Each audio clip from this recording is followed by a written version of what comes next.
नमस्कार विद्यार्थी मित्रों। कक्षा 10 गुजरात बोर्ड विषय सामाजिक विज्ञान में एक बार फिर से आपका स्वागत है। पाठ 6 इतिहास का छठा पाठ भारत की सांस्कृतिक विरासत के स्थल में आज हम गुजरात की सांस्कृतिक विरासत के स्थल के बारे में पढ़ेंगे। और गुजरात की सांस्कृतिक विरासत के स्थल के बारे में हम पाठ 1 में भी पढ़ चुके हैं। तो यहाँ सबसे पहले शुरुआत करेंगे धोलावीरा और लोथल। धोलावीरा और लोथल दोनों सिंधु सभ्यता के नगर थे। धोलावीरा कच्छ के भचाऊ तहसील के खदीर द्वीप में आया हुआ है। धोलावीरा लोथल कौन सी सभ्यता के नगर थे? सिंधु सभ्यता के नगर थे। धोलावीरा कहाँ स्थित है? कच्छ के भचाऊ तहसील के खदीर द्वीप में आया हुआ है। धोलावीरा अपने आदर्श नगर रचना और हड़प्पीय संस्कृति के व्यापार वाणिज्य के केंद्र के लिए प्रसिद्ध है। आज से लगभग 5000 वर्ष पूर्व इस नगर में गहना बनाने तथा मनका बनाने के केंद्र देखने को मिलते हैं। कितने वर्ष पूर्व? 5000 वर्ष पूर्व। कौन से कारखाने मिले थे? गहना बनाने का और मनका बनाना। मनका बनाना अर्थात जो मोती होता है, जो मोतियों का काम होता है, उसे हम कहते हैं मनका बनाना। तो ये जो आपने देखा पहला पैराग्राफ, ये था धोलावीरा के बारे में कि धोलावीरा आदर्श नगर रचना और हड़प्पी संस्कृति का व्यापार वाणिज्य के केंद्र के रूप में प्रसिद्ध था। और आज से लगभग 5000 वर्ष पहले यहाँ पर गहना बनाने और मनका बनाने का केंद्र देखने को मिला था। लोथल अहमदाबाद भावनगर हाईवे के समीप स्थित एक पुरातत्वीय स्थल है जो प्राचीन समय में व्यापार वाणिज्य से फलता फूलता और सुविधाओं से युक्त हड़प्पीय संस्कृति का बंदरगाह था। और ऐसा पाठ 3 में पढ़ चुके हैं। तो यहाँ पर आपने गुजरात के सांस्कृतिक विरासत के स्थल के रूप में धोलावीरा और लोथल नगर के बारे में पढ़ा। लोथल और धोलावीरा दोनों ही सिंधु सभ्यता के नगर हैं। हड़प्पीय संस्कृति के समय में ये दोनों नगर व्यापार वाणिज्य के केंद्र माने गए। धोलावीरा में गहना बनाना और मनका बनाने का केंद्र मिला, जबकि लोथल हड़प्पीय संस्कृति का बंदरगाह माना जाता है। अब उसके बाद अगला आता है जूनागढ़। जूनागढ़ में अशोक का शिलालेख, खापरा कोड़िया की बौद्ध गुफाएं, ऊपरकोट जैन मंदिर, दामोदर कुंड, अड़ी-कड़ी की बावली, पुराना राजमहल, नवधड़ कुआं, बहाउद्दीन वजीर की कब्र आदि दर्शनीय स्थल है। महाशिवरात्रि के अवसर पर गिरनार की तलहटी में भवनाथ का विशाल मेला लगता है। तो ये जो मैंने अंतिम लाइन बताया कि महाशिवरात्रि के अवसर पर गिरनार की तलहटी में भवनाथ का विशाल मेला लगता है, विकल्प में आएगा।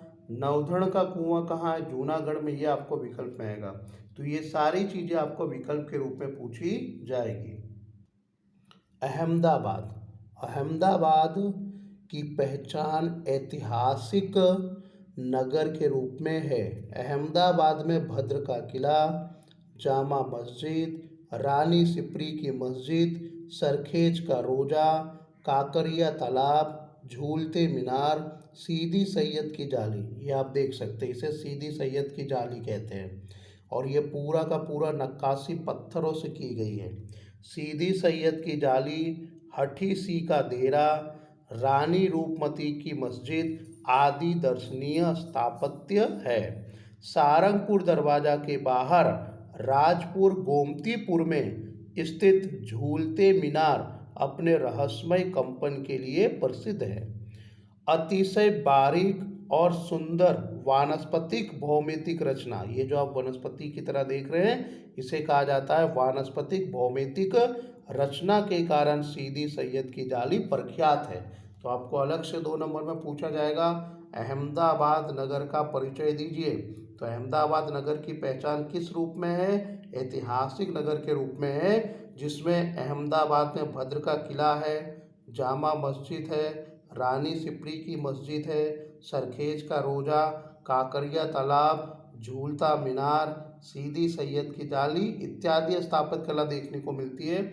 ये सारी चीज़ें आपको लिखनी है, और अगर लिखते वक्त शब्द थोड़ा सा आगे पीछे भी हो जाए तो भी आपको उसकी चिंता नहीं करनी है, लेकिन ये सारे शब्द मौजूद रहे। ये भारत के दर्शनीय स्थापत्य कला है। अगली विरासत कला है पाटन, उत्तर गुजरात। पाटन में सहस्त्रलिंग तालाब, रानी सती की वाव, सिद्धपुर में स्थित रुद्र महल देखने लायक स्थापत्य है।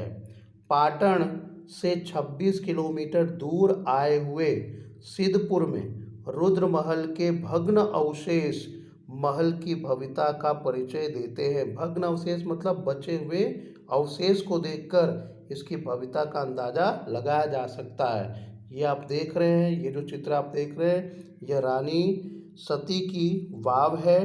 भीमदेव प्रथम, तो इस तरह से आपने देखा कि रानी सती की वाव प्रसिद्ध है, जो आपको मैंने चित्र में बताया, यहाँ पे देख भी सकते हैं रानी की वाव है। भीमदेव की रानी उदयमती ने प्रजा के लिए पानी की व्यवस्था हेतु वाव का निर्माण करवाया था, जिसे आज रानी की वाव कहते हैं। ईस्वी सन 1140 में सिद्धराज जयसिंह ने सहस्त्रलिंग तालाब का निर्माण करवाया था। वडनगर में किला, शर्मिष्ठा तालाब और तोरण दर्शनीय स्थल है। पत्थर के 2 स्तंभों पर कमान जैसी रचना करके यह तोरण बनाया गया है। मेस्वो नदी के किनारे स्थित शामलाजी मंदिर प्राचीन यात्रा स्थल है।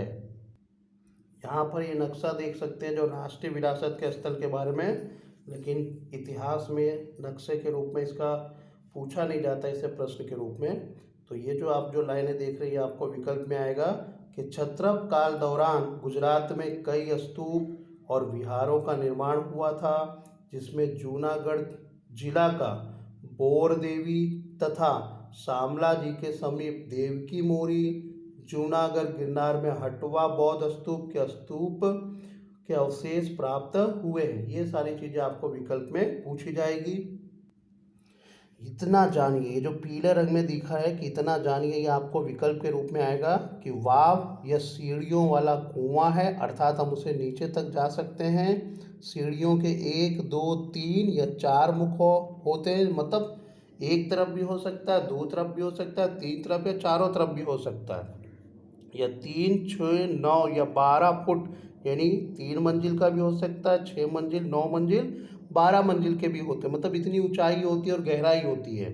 वाव के मुख्य प्रकार में नंदा, भद्रा, जया और विजया नाम होते हैं। मतलब वाव को क्या क्या नाम दिए गए थे? नंदा, भद्रा, जया और विजया। तो ये आपको विकल्प के रूप में भी पूछा जाएगा कि प्राचीन समय में वाव को किस नाम से जाना जाता था। फिर से अगला विकल्प ही चल रहा है, गांधीनगर के पास अड़ालज की वाव, जो काफ़ी प्रसिद्ध वाव है। गांधीनगर के पास अड़ालज की वाव, पाटन की रानी की वाव, जूनागढ़ की अड़ीकड़ी की वाव, इसके अलावा नडियाद, महमदाबाद, उमरेठ, कपड़वंज, वड़नान, कालेश्वरी, महिसागर जिला इत्यादि स्थलों पर भी वाव है। भावनगर जिला के पालीताना के शत्रुंजय पर्वत पर अनेक जैन देरासर मंदिर आए हुए हैं। इनमें से कुछ मंदिरों का निर्माण 21वीं सदी में हुआ है। महसाणा जिले के खैरालू तहसील के टिम्बा गांव के निकट पहाड़ियों पर तारंगा तीर्थ आया हुआ है। तो इस तरह से पूछा जाएगा कि भावनगर जिला के पालीताना के शत्रुंजय पर्वत पे कौन से मंदिर आए हुए? तो जैन देरासर के मंदिर आए हुए हैं। इन मंदिरों के कुछ निर्माण कौन सी सदी में हुए? 21वीं सदी में। महसाणा जिले के खैरालू तहसील के टिम्बा गांव के निकट पहाड़ियों पर कौन सा तीर्थ आया हुआ है? तारंगा तीर्थ आया हुआ है। और यहाँ तारा माता का मंदिर भी है। गिर सोमनाथ जिला में स्थित सोमनाथ मंदिर और देवभूमि द्वारका का द्वारकाधीश मंदिर भव्य ऐतिहासिक विरासत वाला है। अब हम शुरुआत करते हैं। अभी तक जो हमने पढ़ा वह गुजरात के सांस्कृतिक विरासत के स्थल थे, और ये स्वाध्याय के प्रश्न नंबर 1 के दूसरे प्रश्न में भी पूछा गया है कि गुजरात के सांस्कृतिक विरासत के स्थलों के पर टिप्पणी लिखिए। तो गुजरात के सांस्कृतिक विरासत के स्थलों पर टिप्पणी पूछा जाए, परिचय पूछा जाए, तो सारी चीज़ें आपको यहाँ तक बता देना है। दक्षिण भारत के प्राचीन मंदिरों के स्थल। दक्षिण भारत के मंदिर अपनी अलग शैली के लिए खास विख्यात थे। दक्षिण भारत के मंदिर द्रविड़ शैली के थे। इन मंदिरों का भवन पिरामिड के जैसा होता है जो कई मंजिलें होती हैं। उनके ऊपर एक आकर्षक पत्थर रखा जाता है। इन मंदिरों का चौगान, चौगान मतलब बरामदा, विशाल होते। तो इस प्रकार से दक्षिण भारत के मंदिरों के बारे में बताया गया है जो अलग शैली में बनाए जाते थे और यह पिरामिड आकार के होते थे, जिसपे पिरामिड आकार के होने के कारण ये कई मंजिल के होते थे। दक्षिण भारत के ज़्यादातर मंदिर द्रविड़ शैली के थे और इन मंदिरों का जो चौगान था काफ़ी विशाल था। और नीचे आप ये तालिका देख रहे हैं मंदिर का नाम और स्थल। महाबलीपुरम, महाबलीपुरम तमिलनाडु। कैलाश मंदिर कांचीपुरम तमिलनाडु। बृहदेश्वर मंदिर तंजावुर तमिलनाडु। विरूपाक्ष मंदिर पट्टदकल कर्नाटक। परशुरामेश्वरम मंदिर भुवनेश्वर उड़ीसा और वेंकुट पेरुमाल मंदिर कांचीपुरम तमिलनाडु। तो इस प्रकार से आपने दक्षिण भारत के प्राचीन मंदिरों के स्थल पढ़े जो आपको सही जोड़े में विकल्प के रूप में पूछा जाएगा। अब अंतिम प्रश्न की ओर बढ़ते हैं। भारत में तीर्थ स्थल जो आपको टिप्पणी के रूप में पूछी जाती है। प्राचीन समय से भारत तीर्थ भूमि रहा है। भारत के लोग विविध स्थलों की यात्रा पर जाते हैं। भारत में 4 धाम यात्रा और 12 ज्योतिर्लिंग की यात्रा प्रचलित है। 4 धाम में बद्रीनाथ उत्तराखंड में स्थित है, रामेश्वरम तमिलनाडु में स्थित है, द्वारका गुजरात में स्थित है और जगन्नाथपुरी ओडिशा का समावेश होता है। 4 धाम में पहला नाम है बद्रीनाथ, दूसरा रामेश्वरम, तीसरा द्वारका, चौथा जगन्नाथपुरी। बद्रीनाथ किस स्थान पर है? उत्तराखंड राज्य में। रामेश्वरम तमिलनाडु राज्य में, द्वारका गुजरात राज्य में, जगन्नाथपुरी उड़ीसा। तो इस तरह से आपको विकल्प के रूप में और सही जोड़े के रूप में भी ये पूछे जाएंगे। इसके अलावा 51 शक्ति पीठों और अमरनाथ की यात्रा भी महत्वपूर्ण मानी जाती है। गिरनार, लीली परिक्रमा, शत्रुंजय और नर्मदा की परिक्रमा का भी विशेष महत्व है। तो आपसे पूछा जाएगा भारत में कौन कौन सी परिक्रमा का विशेष महत्व है, या गुजरात में कौन कौन सी परिक्रमाओं का विशेष महत्व है? गिरनार, शत्रुंजय और नर्मदा। भारत समृद्ध सांस्कृतिक विरासत का भंडार है। इस तरह भारत के सांस्कृतिक विरासत के स्थलों ने विश्व में भारत को एक अलग पहचान दी है। सांस्कृतिक विरासत के स्थलों के कारण विश्व में भारत की एक अलग पहचान बनी है।